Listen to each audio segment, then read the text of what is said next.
Welcome to this series of accounting for BCom and ADC. ये accounting की BCom और ADC के लिए कंप्लीट सीरीज़ की वीडियो है। कंप्लीट सीरीज़ इस चैनल के ऊपर अपलोड की जा रही है और आज की वीडियो के अंदर आपको चैप्टर नंबर 1 करवाया जा रहा है, जिसके अंदर इंट्रोडक्शन है। तो शुरू करते हैं आज के इस ट्यूटोरियल को।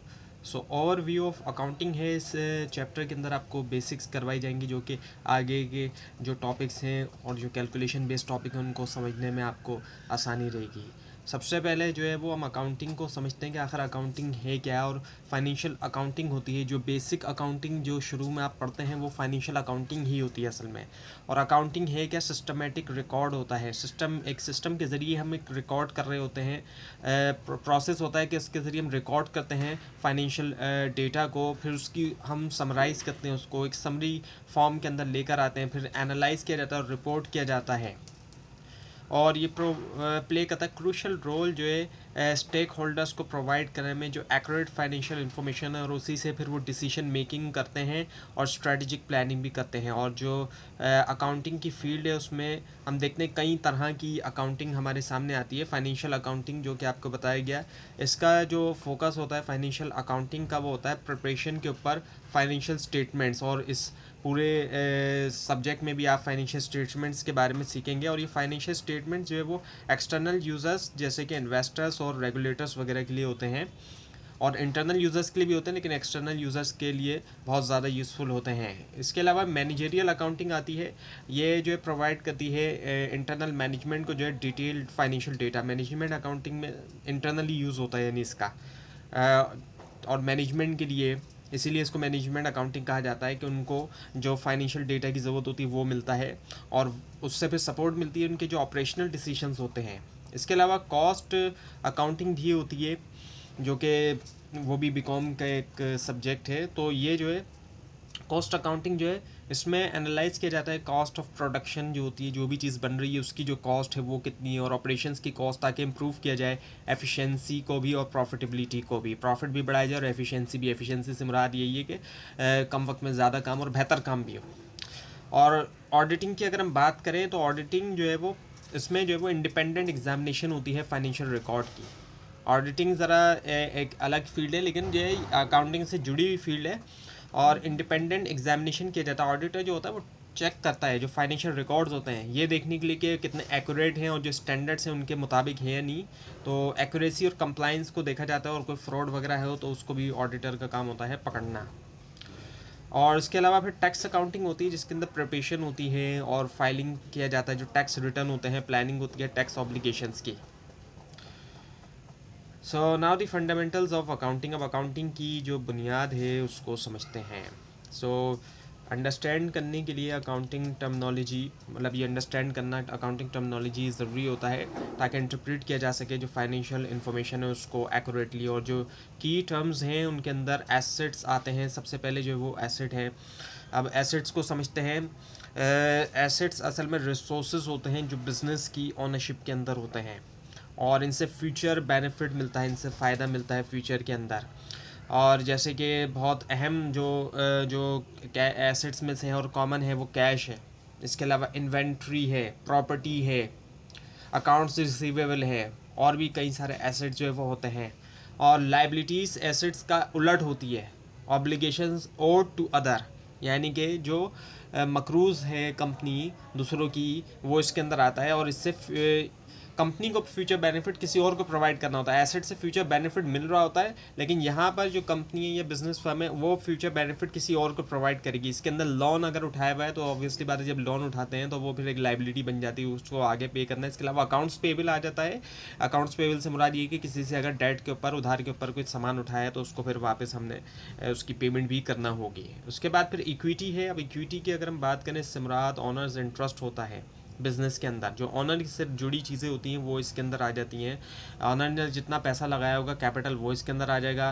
प्रॉफिट भी ऑनर, मतलब जो ऑर्गेनाइजेशन का प्रॉफिट है वो इसमें आ जाएगा। इसके अलावा अगर ऑनर कोई ड्राइंग करता है यानी कि पैसा निकालता है बिजनेस से, वो भी इसी के अंदर आ जाता है। और एसेट्स माइनस लाइबिलिटीज़ जो है वो हमेशा बराबर होता है ऑनर्स इक्विटी के। एसेट्स माइनस लाइबिलिटी, और एसेट्स जो है बराबर होता है लाइबिलिटीज़ प्लस ऑनर्स इक्विटी के। एसेट में से अगर हम लाइबिलिटीज़ निकालेंगे तो ऑनर्स इक्विटी आएगा, और एसेट जो है वो बराबर होगा लाइबिलिटीज़ प्लस ऑनर्स इक्विटी। ये चीज़ें आपकी आगे चल के और क्लियर होती रहेंगी आगे के लेसन्स में। अब रेवेन्यू की अगर हम बात करें, रेवेन्यू से मुराद इनकम होती है। इनकम के लिए भी रेवेन्यू का वर्ड यूज़ किया जाता है, लेकिन वो इनकम होती है जो कि बिज़नेस ऑपरेशन से आती है। और इसके मुकाबले में अगर हम एक्सपेंसेस की बात करें तो एक्सपेंसेस से मुराद कॉस्ट होती है, वो अखराजात जो कि रेवेन्यू जनरेट करने में आते हैं। अब बिज़नेस हो रहा है तो वहाँ पर अखराजात आते हैं, जब रेवेन्यू जनरेट किया जाता है उनके अंदर, तो वो जो है एक्सपेंसेस के अंदर आ जाते हैं। इसके बाद फिर हम देखते हैं ledger and journal. Ledger comprehensive record होता है फाइनेंशियल ट्रांजैक्शन का, जिसमें अकाउंट्स वाइज इसको कैटेगराइज किया जाता है, जबकि जनरल जो होता है जर्नल, वो इनिशियल पॉइंट ऑफ एंट्री होता है रिकॉर्डिंग करने के लिए ट्रांजैक्शन। पहली बार जो ट्रांजैक्शंस रिकॉर्ड की जाती है वो जर्नल में की जाती हैं। जर्नल के बाद फिर जो है वो लेजर बनाया जाता है। ये तमाम चीज़ें आगे डिटेल में आती रहेंगी तो और ज़्यादा क्लियर होगा। So now the accrual principles. Accounting जो है वो एक्रुअल अकाउंटिंग जो है वो यूज़ की जाती है।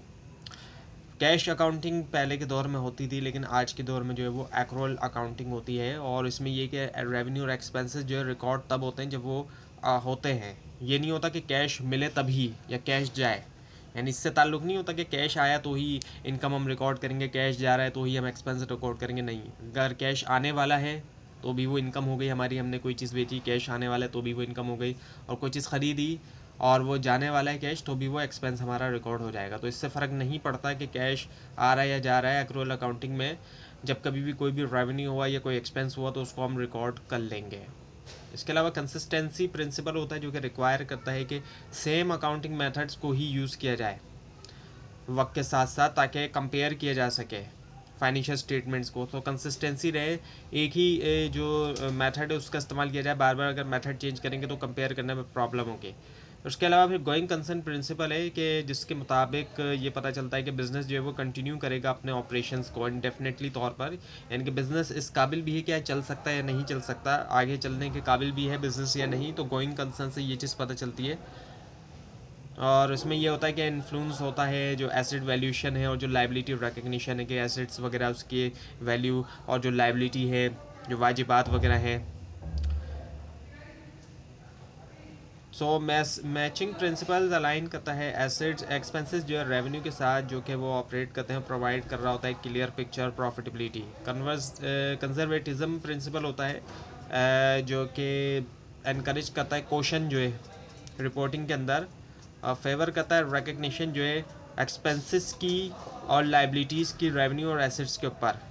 और ये इसलिए होता है एसेट्स और लाइबिलिटी की रिकग्निशन को इसलिए फेवर दिया जाता है रेवेन्यूज़ और एसेट्स के ऊपर, ताकि अवॉइड करें जो फाइनेंशियल हेल्थ है उसको ओवर स्टेट करना, ओवर स्टेट ना हो फाइनेंशियल हेल्थ, यानी कि जितनी फाइनेंशियल स्टेट है हेल्थ है उससे ज़्यादा उसको बेहतर ना बताया जाए इस प्रिंसिपल से, ताकि पता चले हमें कंपनी की फाइनेंशियल हेल्थ के बारे में।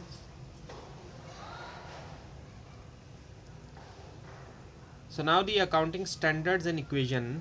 अकाउंटिंग स्टैंडर्ड्स फॉलो किए जाते हैं, इंटरनेशनल अकाउंटिंग स्टैंडर्ड्स होते हैं। इसके अलावा जो इक्वेशन है वो भी आपको बताया जाएगा। सो अकाउंटिंग स्टैंडर्ड्स जो होते हैं वो अथॉरिटेटिव गाइडलाइन होते हैं जो कि गवर्न करते हैं प्रिपरेशन और जो प्रेजेंटेशन होती है फाइनेंशियल स्टेटमेंट्स की, और ये इंश्योर करते हैं कि कंसिस्टेंसी हो। इन प्रिंसिपल्स को फॉलो किया जाएगा तो कंसिस्टेंसी रहेगी, ट्रांसपेरेंसी भी रहेगी और कंपेरेबिलिटी भी रहेगी, यानी कि कंपेयर भी किया जा सकता है मुख्तलिफ ऑर्गेनाइजेशंस के फाइनेंशियल स्टेटमेंट्स और इंडस्ट्रीज़ को। अब जो ऑर्गेनाइजेशन स्टैंडर्ड से हट के फाइनेंशियल स्टेटमेंट प्रोड्यूस करती है तो फिर बहुत मुश्किल होता है कि उनके स्टेटमेंट्स को समझा भी जाए और उनको कंपेयर भी किया जाए। दो जो प्रोमिनेंट सेट्स ऑफ स्टैंडर्ड्स हैं उनमें गैप और आईएफआरएस आ जाता है। गैप जो कि जनरली एक्सेप्टेड अकाउंटिंग प्रिंसिपल है, और आईएफआरएस जो कि इंटरनेशनल फाइनेंशियल रिपोर्टिंग स्टैंडर्ड है। गैप जो वो प्राइमरीली तौर पे यूज़ किया जाता है यूएस के अंदर, यूनाइटेड स्टेट्स के अंदर, और आईएफआरएस ऐसा है जो कि बहुत से कंट्री ने ग्लोबली जो है उसको अडॉप्ट किया है, और इसका फोकस जो है वो प्रिंसिपल बेस्ड रिपोर्टिंग और फ्लेक्सिबिलिटीज़ के ऊपर है। सो ये स्टैंडर्ड जो है इस्टेब्लिश हुए हैं रेगुलेटरी बॉडीज़ से। फाइनेंशियल अकाउंटिंग स्टैंडर्ड बोर्ड हो गया जैसे कि एफएएसबी हो गया, और जो इंटरनेशनल अकाउंटिंग स्टैंडर्ड बोर्ड हो गया, IASB हो गया। सो कंप्लायंस जो है इन अकाउंटिंग स्टैंडर्ड के साथ मैंडेटरी होता है। जो पब्लिक ट्रेडेड कंपनीज होती हैं वहाँ पर ऐसा नहीं हो सकता कि इन स्टैंडर्ड से हट के जो है वो अकाउंटिंग की जाए, और इन्हेंस किया जाए इन्वेस्टर का कॉन्फिडेंस प्रोवाइड करते हुए रिलायबल फाइनेंशियल इन्फॉर्मेशन। वैस स्टैंडर्ड्स के अंदर बहुत से एस्पेक्ट होते हैं कवर अकाउंटिंग के, जैसे कि रेवेन्यू रिकग्निशन हो गया, एसेट वैल्यूशन हो गया, डिस्क्लोजर रिक्वायरमेंट हो गया, और ये प्ले करते हैं वाइटल रोल मेंटेन करने में क्रेडिबिलिटी और जो यूनिफॉर्मिटी होती है फाइनेंशियल रिपोर्टिंग अगर हम देखें ग्लोबल बिजनेस लैंडस्केप में। सो अब बात करते हैं अकाउंटिंग इक्वेशन की। जो कि बैलेंस शीट इक्वेशन के तौर पर भी जानी जाती है, क्योंकि बैलेंस शीट जो बनाई जाती है वो इसी इक्वेशन को सामने रखते हुए बनाई जाती है। एक तरह से बैलेंस शीट के अंदर डिटेल है इस इक्वेशन की, और ये इक्वेशन सिंपल है, assets is equals to liabilities plus owners equity या फिर इक्विटी। तो कुछ इस तरीके से है कि एसेट जो है वो बराबर होता है लाइबिलिटीज़ प्लस ऑनर्स इक्विटी के। इस तरीके से ये इक्वेशन होती है, हमेशा एसेट जो है वो बराबर होगा, और ये इक्वेशन रिफ्लेक्ट करती है फाइनेंशियल पोजीशन जो है एक बिज़नेस की किसी भी वक्त, और इंश्योर करती है कि बैलेंस शीट रिमेन बैलेंस, हमेशा बैलेंस रहे बैलेंस शीट, हमेशा एसेट साइड बराबर होगी लाइबिलिटीज़ प्लस ऑनर्स इक्विटीज़ की। वो इसी वजह से होगी क्योंकि जब एसेट्स बनते हैं कंपनी के अंदर तो वो एसेट्स को दो तरीक़ों से फाइनेंस किया जाता है। उसके फ़ंड दो तरह से आते हैं, या तो लाइबिलिटीज़ के ज़रिए आते हैं, किसी से कोई उधार वगैरह पे लिया गया है उसके ज़रिए फ़ंड्स आ रहे हैं, या फिर ऑनर ने अपना खुद पैसा लगाया, ऑनर का जो पैसा है वो ऑनर्स इक्विटी वाला है, और जो कहीं से उधार लिया गया वो लाइबिलिटीज़ के अंदर है। तो इसी वजह से asset always equal to liabilities plus owners equity. और अब अगर हम एसेट को देखें तो ये जो है रिप्रेजेंट करता है कि जो कुछ कंपनी ऑन करती है, जो ऑर्गेनाइजेशन ऑन करती है, इसके अंदर कैश आ जाता है, इन्वेंट्री आ जाता है, प्रॉपर्टी भी आ जाती है, और लाइबिलिटी वो है व्हाट द कंपनी ओज टू क्रेडिटर्स, यानी कि जो मकरूज़ है कंपनी जो है क्रेडिटर्स की जो मकरूज़ है, जैसे कि कोई लोन लिया गया या अकाउंट्स पेबल हो गया, लोन लिया या अकाउंट्स पेबल यानी कि जो डेट पर सामान उठाया है और अभी उनकी पेमेंट करनी बाकी है। और फिर इक्विटी जो है इसका तीसरा हिस्सा ये रेजिडुअल इंटरेस्ट होता है, is the residual interest in the asset after deducting liabilities, यानी कि जब एसेट में से हम लाइबिलिटीज़ को निकाल देते हैं तो फिर इक्विटी जो है वो हमारे पास इसकी फ़िगर जो है वो आ जाती है।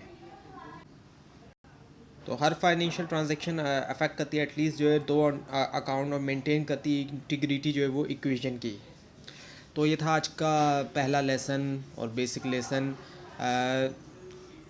आपको अगर इस बारे में कोई क्वेश्चन और इसमें कोई मिस्टेक भी दिखाई दे ज़रूर हाईलाइट कीजिए, और इस पूरी सीरीज़ को देखने के लिए और एग्जाम्स की प्रिपरेशन के लिए इस चैनल को सब्सक्राइब कीजिए, बेल आइकन के ऊपर क्लिक कीजिए। Thanks for watching this video and best of luck.